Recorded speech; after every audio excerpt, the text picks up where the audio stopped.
How's it going, people? Jack here with another video, and it's been a while since we checked out something that was truly nerdy. We've done that sometimes here and there, but this one is one of the best requests that I could have ever had. This is from the GOAT, Alan Becker, who you will know from the stick figure animations. We've reacted to some of his videos in the past, at least one specific one with the evil, overpowered stick man. But this time around we are dealing with animations and math, and while math isn't exactly like my field of expertise, we use that quite a lot in physics, and I still do know some tricks, and perhaps I also need a refresher, to be totally honest with you. So I'm quite excited to see what is going to be employed here, so without further ado, let's just jump into this animation.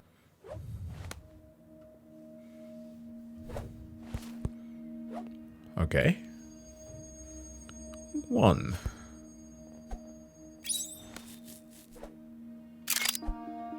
Yes, 1 equals 1. Addition. All right.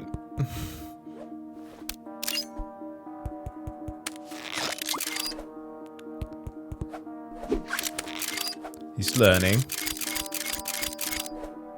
All right, orange.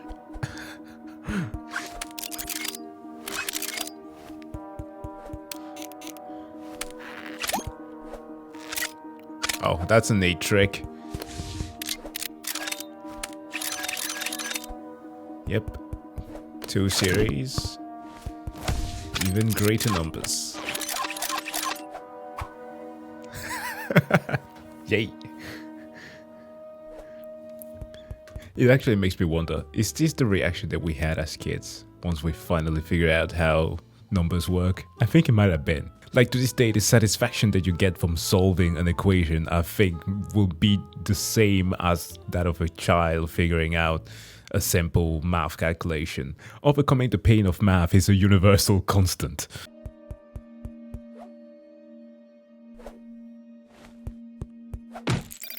Oh.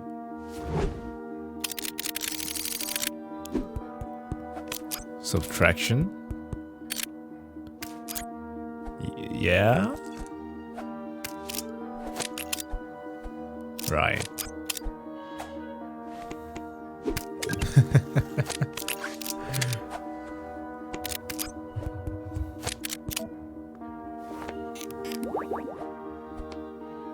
Oh. So now we're cooking. Oh, it's alive.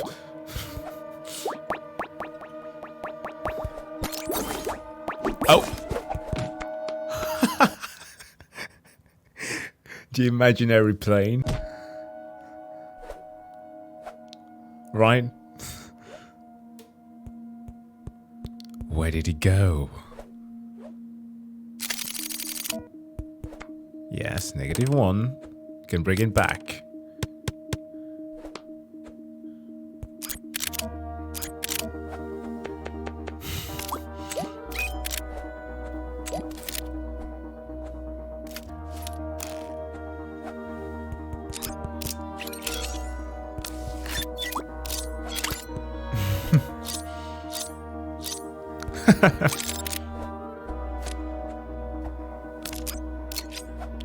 Division, yeah.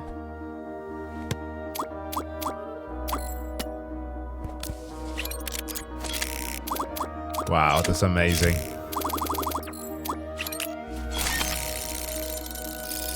Dividing by 0, now we have issues.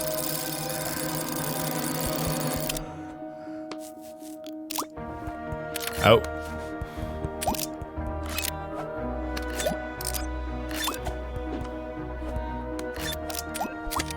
Powers. Oh, don't let this man discover power series. That's not gonna end well.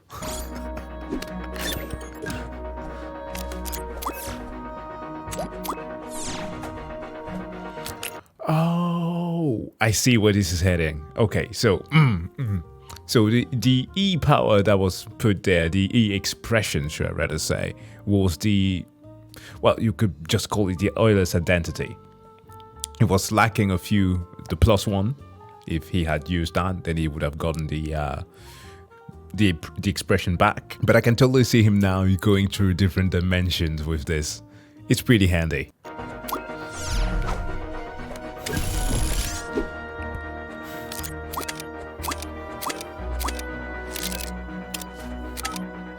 Yep. Come on.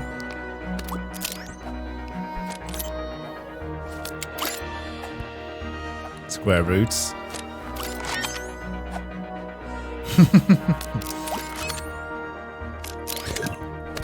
He almost had it.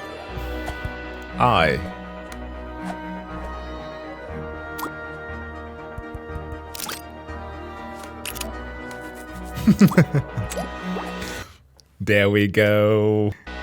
My man.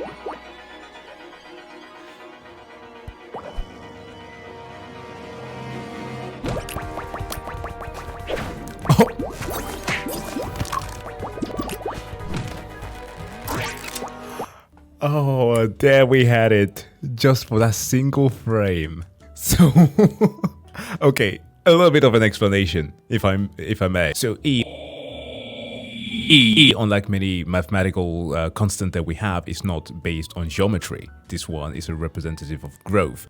I'm gonna interject a little bit of history here because that's the way that my brain goes. In the 1600s, you had Jacob Bernoulli, who was doing, I don't know if it was taxes or whatever the man was fiddling with, but he was working with something that is akin to power series, searching for a way to earn continuous interest.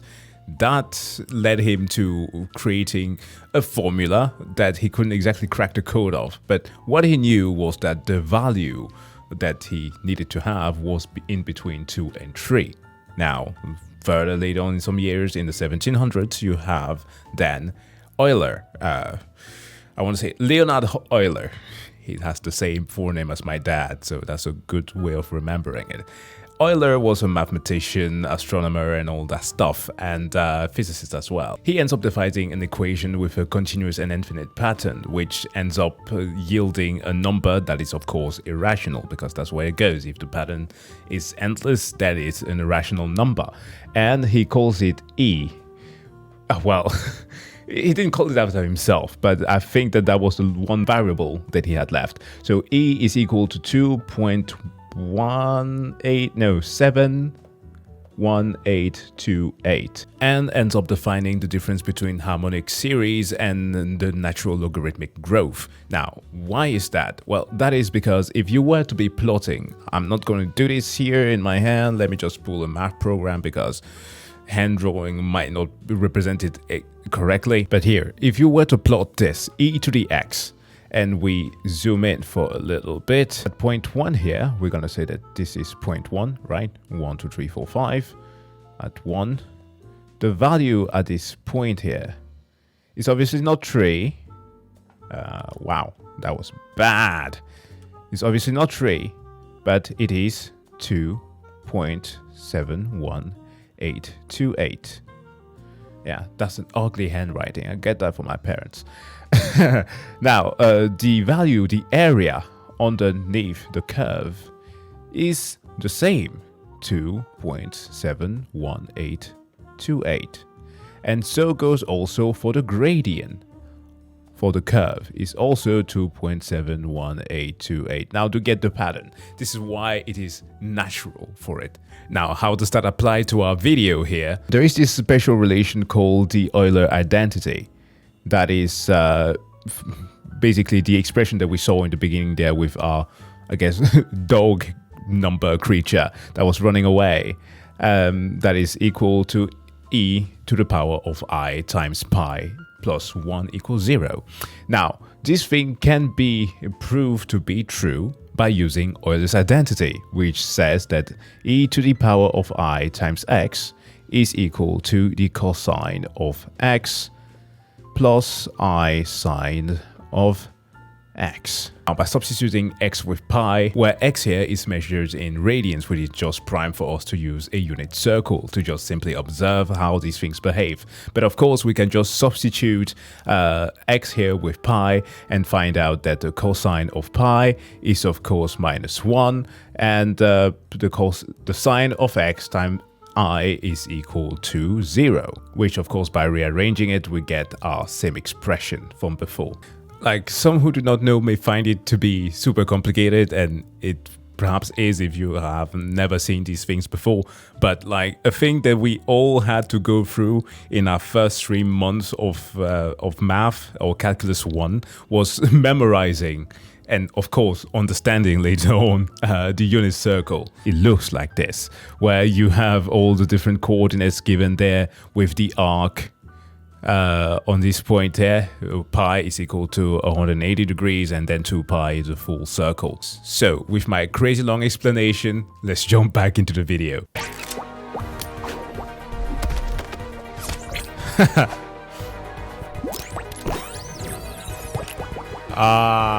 See? With pi, 180 degrees.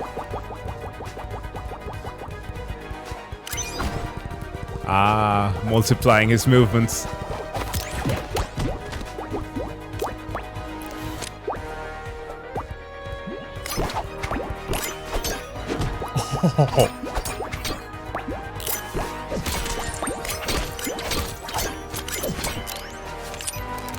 Oh wow, that's amazing.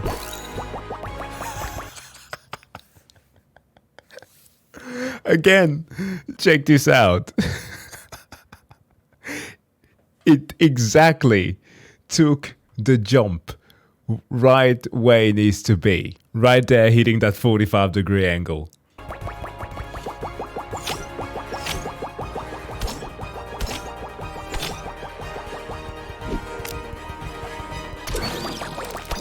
Ooh.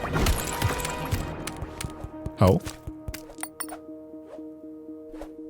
Uh-oh. The imaginary axis. Yeah. It can go down. The normal axis.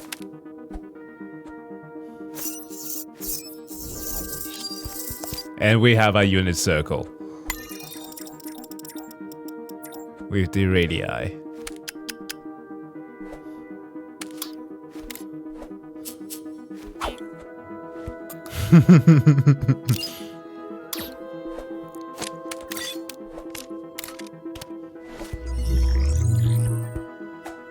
Oh, theta.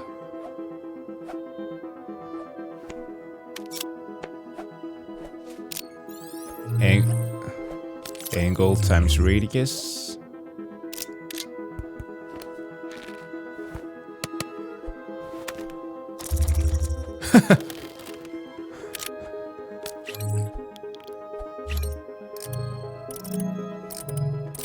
Wait. Okay, sure. Theta is the... Oh my god, I don't know why I'm pronouncing it this bad. I'm just used to saying theta. Yeah, it is the angle times the radius. I've just never seen it being expressed by actually turning the middle dash in between there to indicate its direction.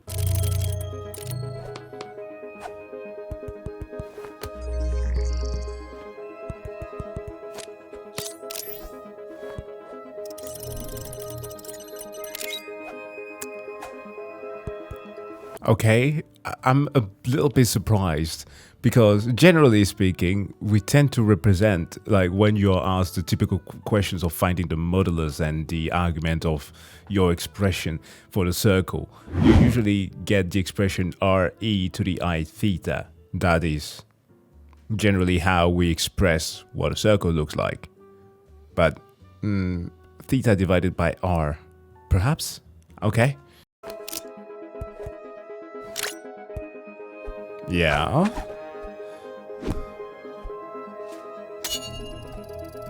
Oscillation. Yep, they all create wavelengths.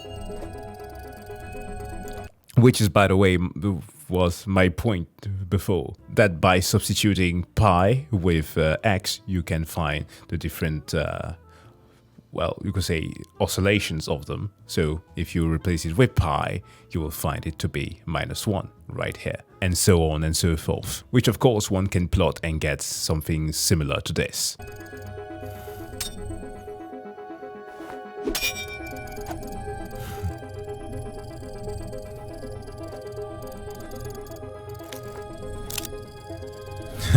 Let's go.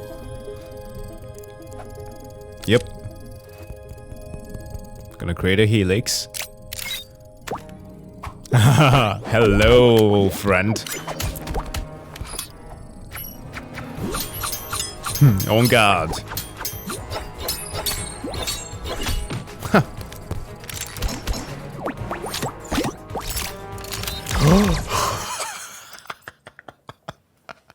That's wild. Remember those power series that we talked about at the beginning? Well, right here they are. Usually, like a power series would take the form of c of n times x to the nth power from 0 to infinity.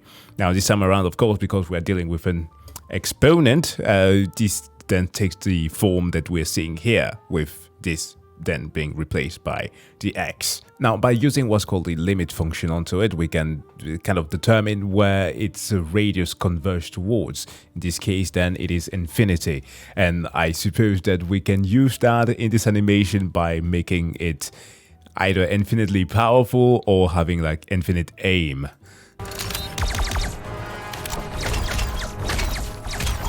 Yep, it is shooting with the different parts of the power series, which it can just keep on adding to. Ah, you see, it increases. Oh. Oh my god.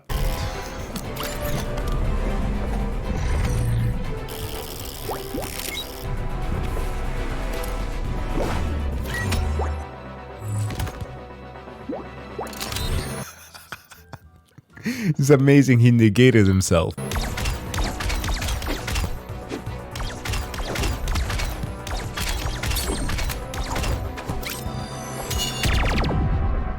Wow.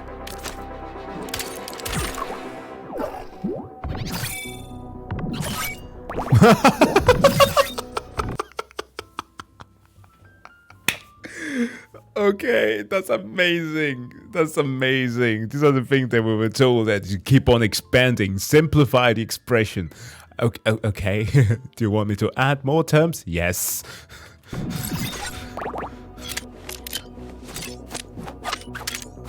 Oh. That's weak. Oh, that's nice. Okay. Hold on. So usually under the previous example that I was trying to convey, right? We are going from infinity n equals 0, and usually we have a constant n x to the nth. Now, much like in our animations here, we have a whole bunch of expression that we'll then have to add on to, then going on further and further and further. So it just goes nuts. Now, we can all add all of this under a single function, expressing all of the coefficients. And if you haven't figured it out already, we then have a polynomial with infinite amounts of terms added to it. So he has infinite ammo.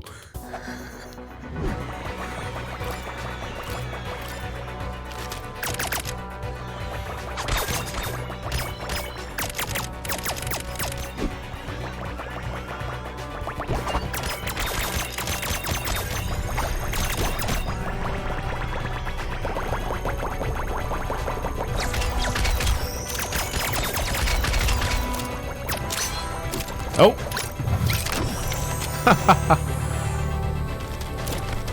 That's brilliant. Ooh, it multiplies fast.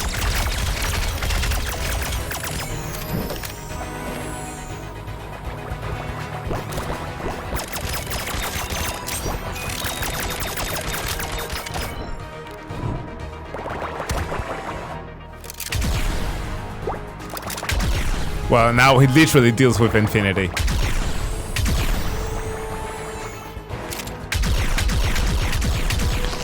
The span of it. Yeah, then we're dealing with the different dimensions. Once you add up to the span is on what plane you are in. So you are in the fourth one, it is the fourth dimension.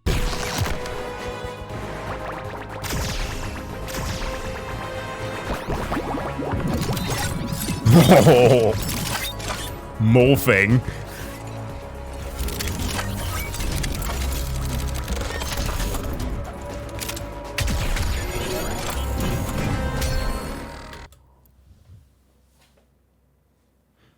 I never thought in my life that I would say that a limit integral was badass.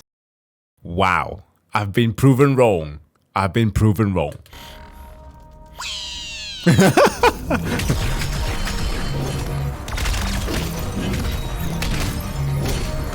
Wow. That's beautiful.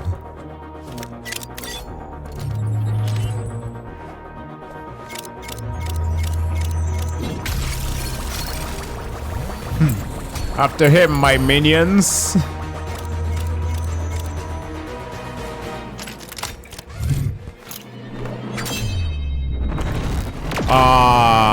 With the radii, that makes sense.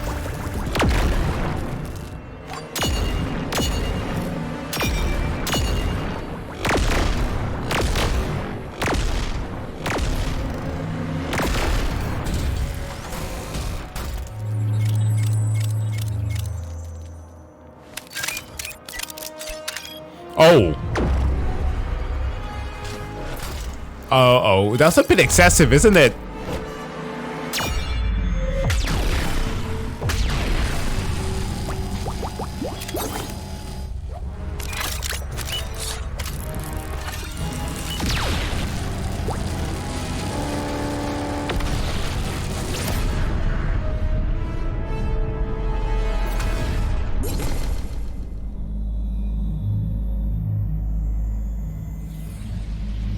Huh, negative plane. Oh yeah. Oh yeah. It's all coming together. Well, quite the opposite actually. It's falling apart.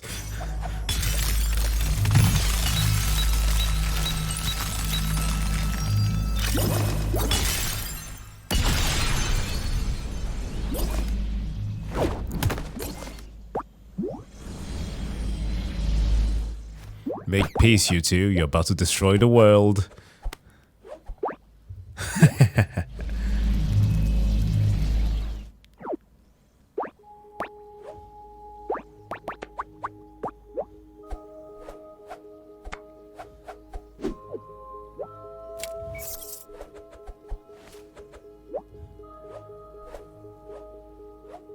Okay.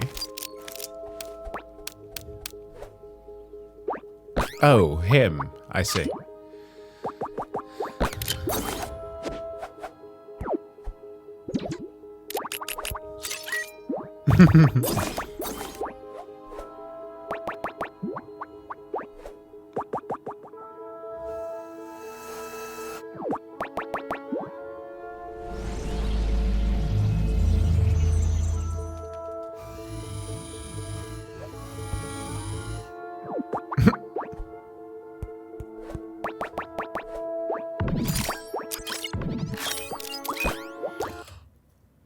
Okay, this is where I stop. This is where I completely stop. Gamma function. I've never been good at those, so that's basically why I'm freaking out here. We're dealing with like a better way of calculating non-integers. I can't remember how to do that. Sorry.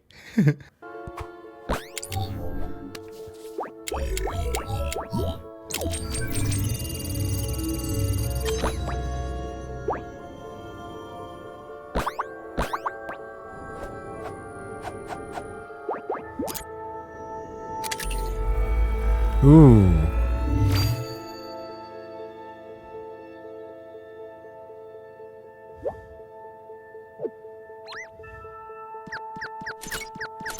Oh.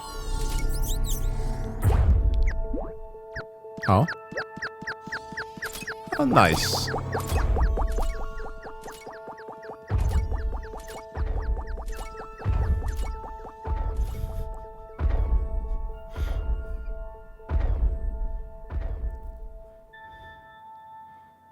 Will he ever not lose his best buddy into some alternate universe, computer, or whatever? Just let him be on the desktop. Okay, listen. Alan and his team went above and beyond with this one. I have never been so happy seeing math in my life. And I rather enjoy it, but usually like I would go and like type thing on my PC to get things done so that I can focus on other formulas that needs processing. But wow. It's like, so usually I use a program called Maple. Well, I used to, not so much now, but used to use that combined with Python to make some plot graphs and all to display what the math actually told you. So usually when you portray something like a vector field, in example, the thing that we just saw there with the unit circle, you could portray the movements of the velocity of, for example, the bullets that a stick figure was shooting by simply taking the differentials of the different vector values that were in there. They would tell you the velocity of how they were moving. And like you could depict that by plotting a vector field in Maple, and that will give you something that looks absolutely beautiful. Like those things will be wild to me, but seeing something of this caliber is it's too beautiful. But yeah, the team did a super banging job. It reminded me of another YouTuber whose name I can't pronounce, but I stumbled on one of his videos once, let me say, where he's a game dev and does some pretty nice things. I needed some tutorial on some pixel art to help a friend once, and I stumbled on his math animation video. This is absolutely insane. If you are yourself a game developer or somebody who might want to learn how to animate better using math, I highly recommend that you check this channel as well. But obviously make sure to subscribe to Alan Becker's channel if you haven't already. It's wild the thing that they are able to animate there, at least for me, and I hope for you as well who've watched this. That being said though, hope that you liked the video. Don't forget to give the video a like, and I wish you all to have a wonderful day. See you guys in the next one. Bye.